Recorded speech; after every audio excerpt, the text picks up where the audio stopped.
Hello, everyone, and welcome to Dreamleapers Inspiration. I'm your host, Harriette Cole. So very happy to be with you today. How are you doing? That's what I want to know. I want to know, how are people doing? We are in the season of change. Fall has begun, and there's so much change with the weather, which makes us pay attention because we don't have control over that. There's so much change in work and life and community. There's a lot of stuff going on. Everyone I talk to has shared that there's a swirl of energy right now. And I wonder, as I'm checking in with you, how are you feeling? What's the swirl feel like for you? And how are you able to find calm, if you can, in the midst of all that's going on? Isn't that the challenge? We want to be able to be grounded and free at the same time. Those things often feel like they're completely opposite of each other. To be grounded, to have your feet on the ground, to feel solid, to feel like you are consciously moving about your life with great intention and focus, and also to be free. For some people, the notion of being free can actually seem reckless. Well, I could just do anything I want whenever I want because I'm free. That is not the freedom that I'm talking about. What I am talking about, what I want you to think about when you think of being grounded and free, grounded helps you to be anchored in who you are, in what you believe, and what matters to you in your world. Free means being able to savor whatever experience is right in front of you because you're paying attention and you're looking through the lens of what you value. As you look through the lens of what you value, where's the joy? Where's the inspiration? Where's the potential? Where's the possibility? Now, if you just open your eyes and just see everything and don't have any kind of filter on it, what often happens is that there's such an influx of information, you don't know which way to turn, what to notice, what to see. And I've told this story before, but I remember walking down the street one day with my husband in New York City. So there's always a lot to see here. And I noticed something awful. I don't even remember what it was, but there was something unsightly that was going on. And I pointed, I said, George, look over there, look at that. And he diverted his gaze from whatever he was looking at to look at what I was pointing out to him. And then he said, why would you show that to me? Why would you point that out to me? I don't want to see that. I only want to take in the beautiful things, the things that fill my spirit, the things that satisfy my soul. And you don't need to point out something that is inconsequential and also uh, undesirable. That was a really good point. And I want to go into that point for a moment because what he isn't saying or meaning is, don't notice the things in life that need attention and input and nurturing and support. He wasn't saying ignore the bad things in the world that need our attention to change. He wasn't saying that.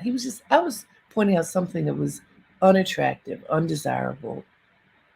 And he's like, I don't want to see that. I don't want to have that in my vision. I don't want to have to try to forget that, to unsee that. And so as I'm talking about this now, I want you to think about when you look through a grounded lens, one that is filled with your values, that is sharpened by your values, then you're going to see certain things that you might not otherwise notice because you weren't paying attention, because you cannot notice everything.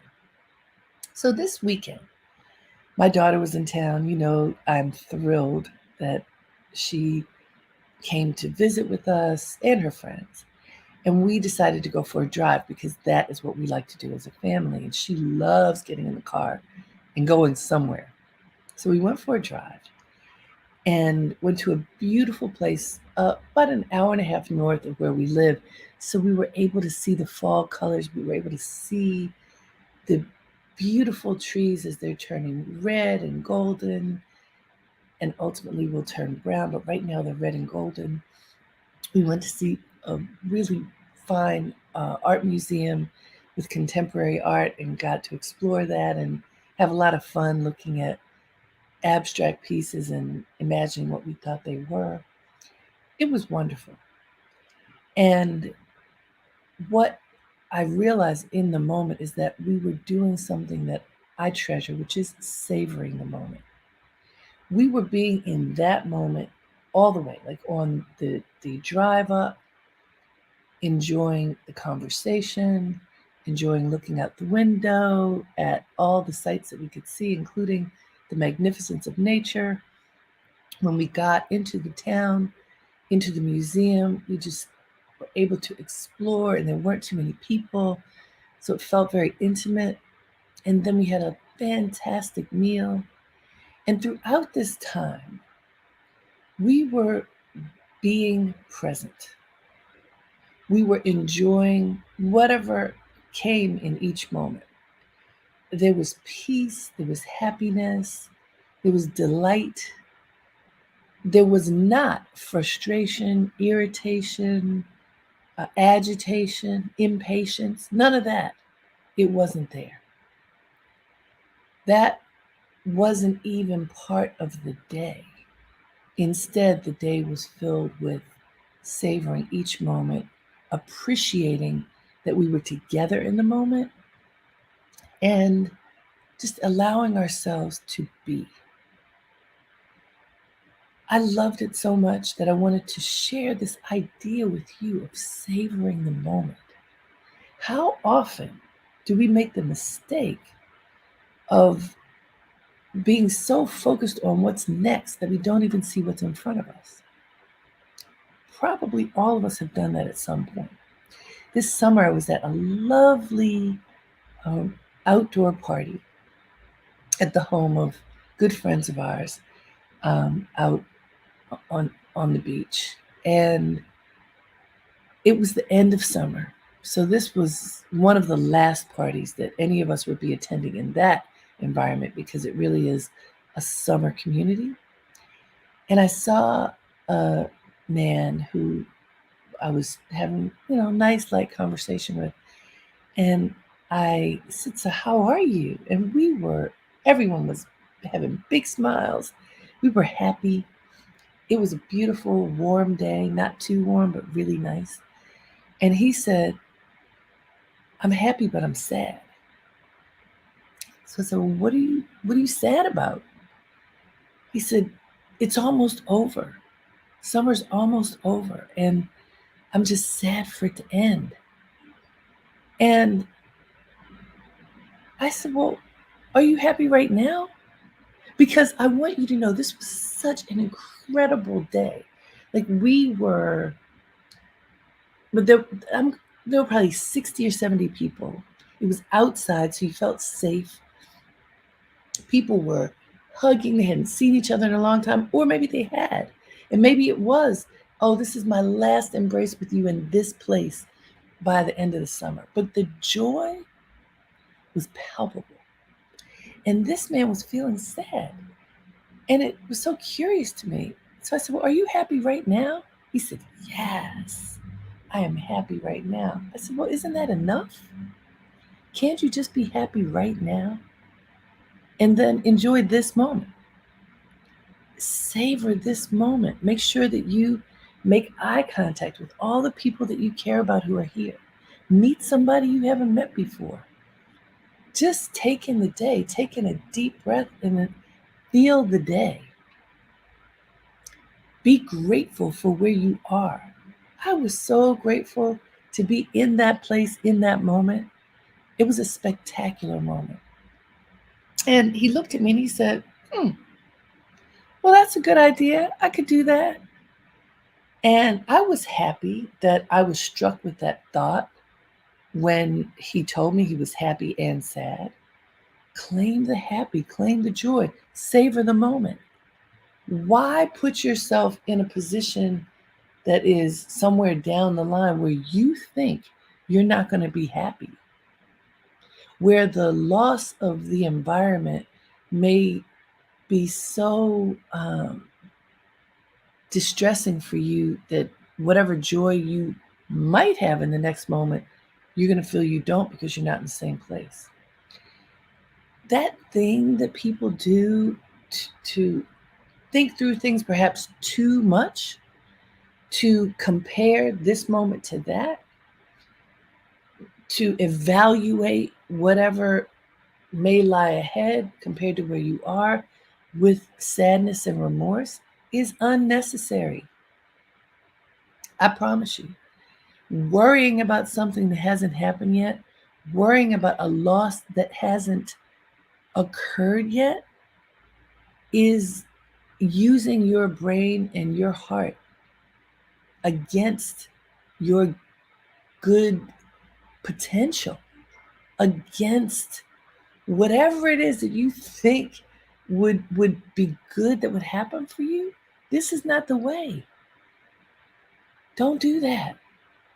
Put your feet on the floor, on the ground, feel the moment.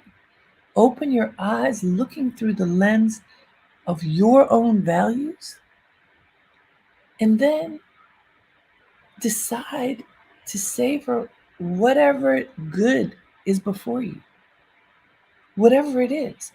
You know, this is a lesson that my mother has taught my sisters and me since we were little kids.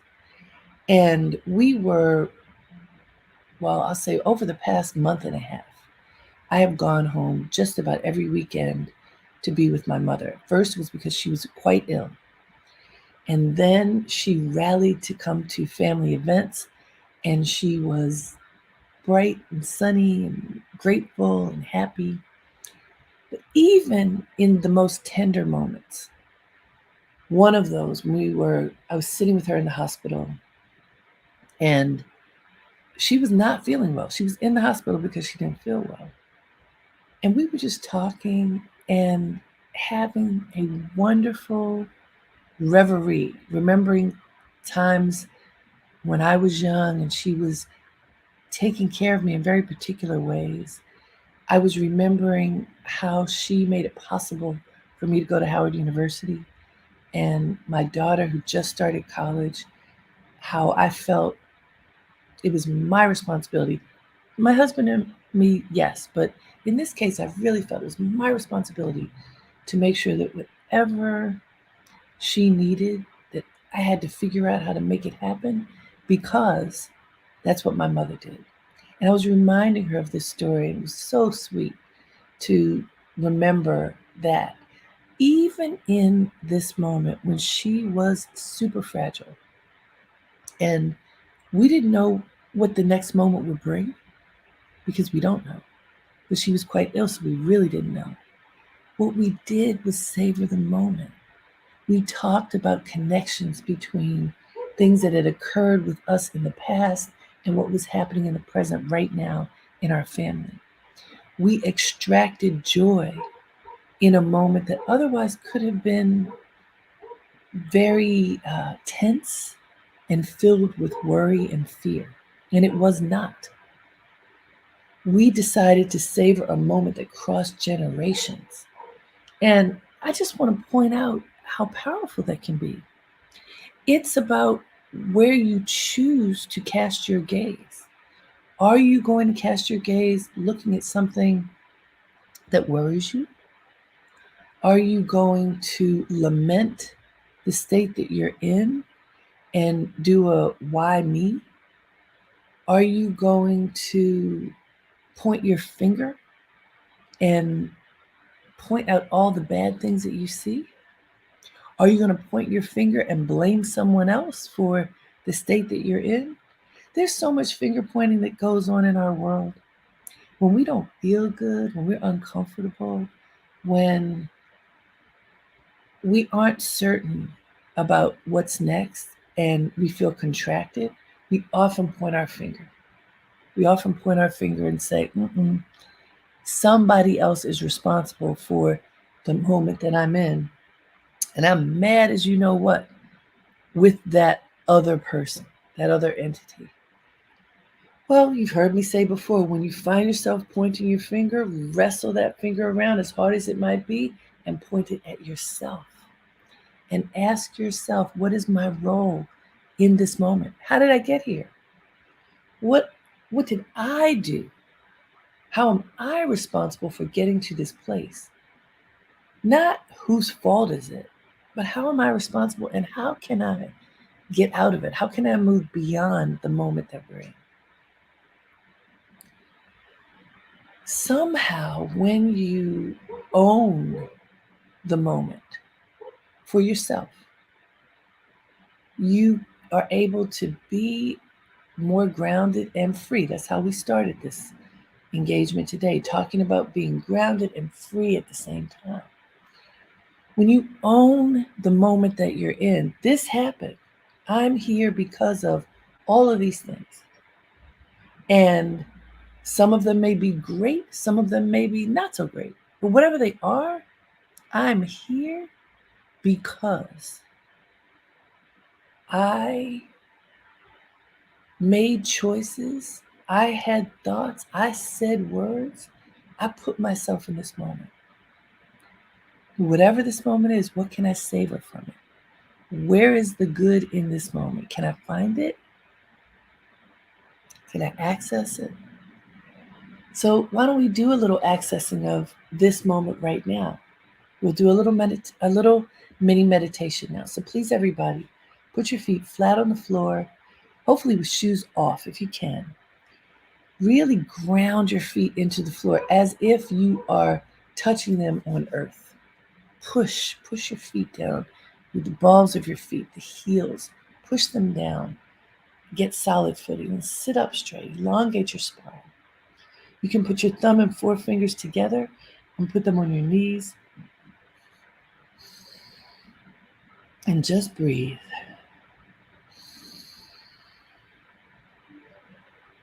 Breathe.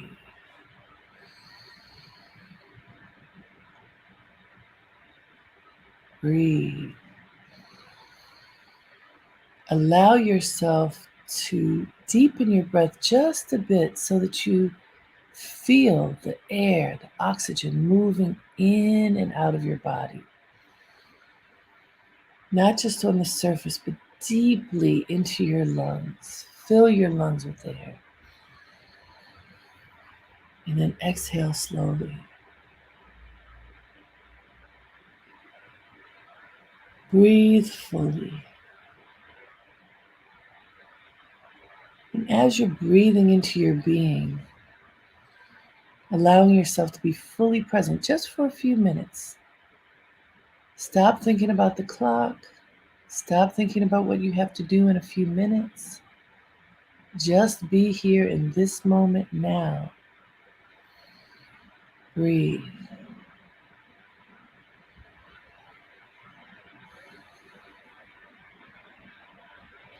And ask yourself, what can I savor in this moment? What can I savor about this moment right now? With your eyes closed, pan the moment. You woke up today. How are you feeling? What's going on in your world today, now? What challenges are before you? What competencies do you have that will help you to face those challenges? What joy is present in your day right now? What does that joy look like? When you want to access joy, where do you go? Where can you go right now to access that joy? Is it a thought? Is it accessing your breath? Is it practicing forgiveness? Is it remembering that today is a new day and you can go through this day with clarity and grace? Is it remembering that there are people in the world who love you and want the best for you?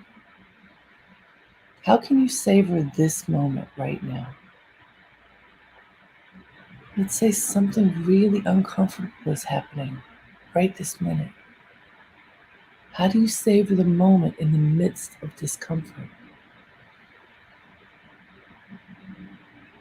Is it sharing a memory? Is it being grateful for being here now in the midst of challenge? Is it looking for the goodness in the discomfort? Is it remembering to think about others, especially when you're feeling down? Is it looking at the world through the lens of service? What helps you to savor the moment? What can help you to savor the moment right now?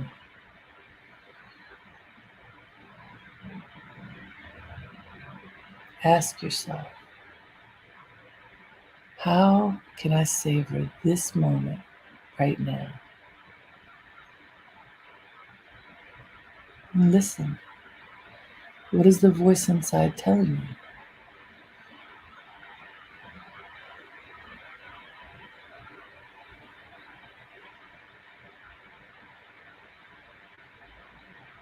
Very gently now, open your eyes. What came up for you? How can you savor the moment? For me, what came up was to just be still. Sometimes I'm moving so fast that I don't always notice that I'm in a moment. Does that happen to you? And I meditate. It doesn't matter. Sometimes that pace is so fast. There's so many things on the list that pausing is something that I don't give myself a chance to do. What about you? What came up for you? What came up to help you savor the moment? I want to share, I always find quotes. Here's one from Supreme Court Justice Sonia Sotomayor. She says, I savor life. When you have anything that threatens life, it prods you into stepping back and really appreciating the value of life and taking from it what you can. Let me share that one more time. Supreme Court Justice Sonia Sotomayor says, I savor life.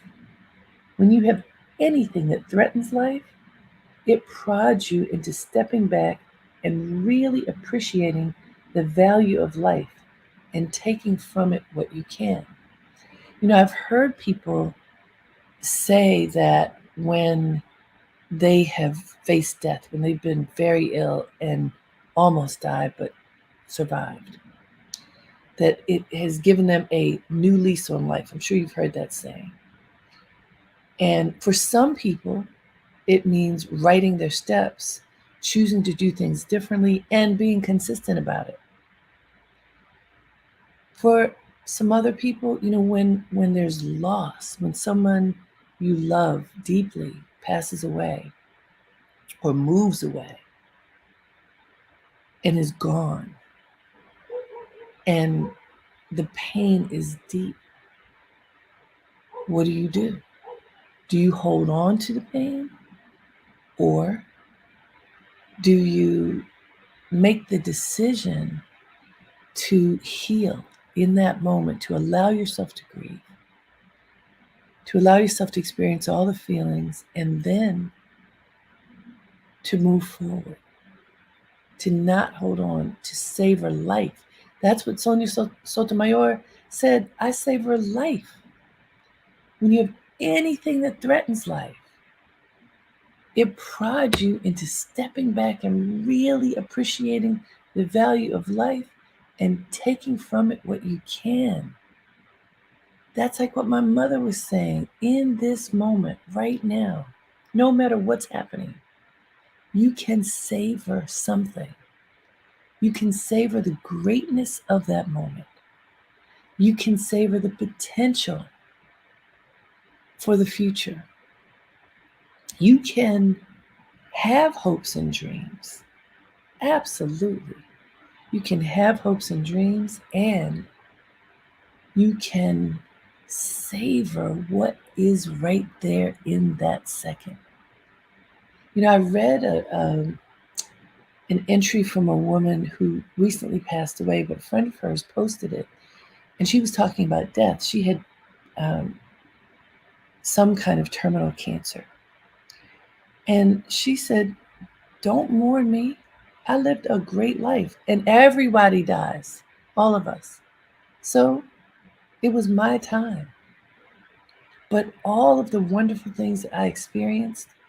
I had those things. I had great relationships. I had great moments, even leading up to the moment of passing, because it was my choice to live.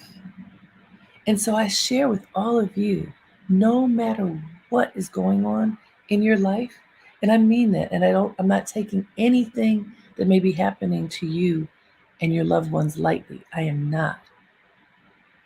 And I am saying, no matter what is going on, it is possible to savor the moment. It is possible to extract the goodness out of the moment that you are in and to share it with loved ones, to find grace, to find God's presence, to find peace, even in the most challenging of circumstances. I invite you to look through that lens. That will help you to be grounded and free at once. That will help you to access joy, even if you are living in a space of sadness or tension. It can help you to relax, to breathe, if you remember to savor life. So I thank you for spending this time with me. I just wish all the great things for you. Until next time, have a great day and make it count. Namaste.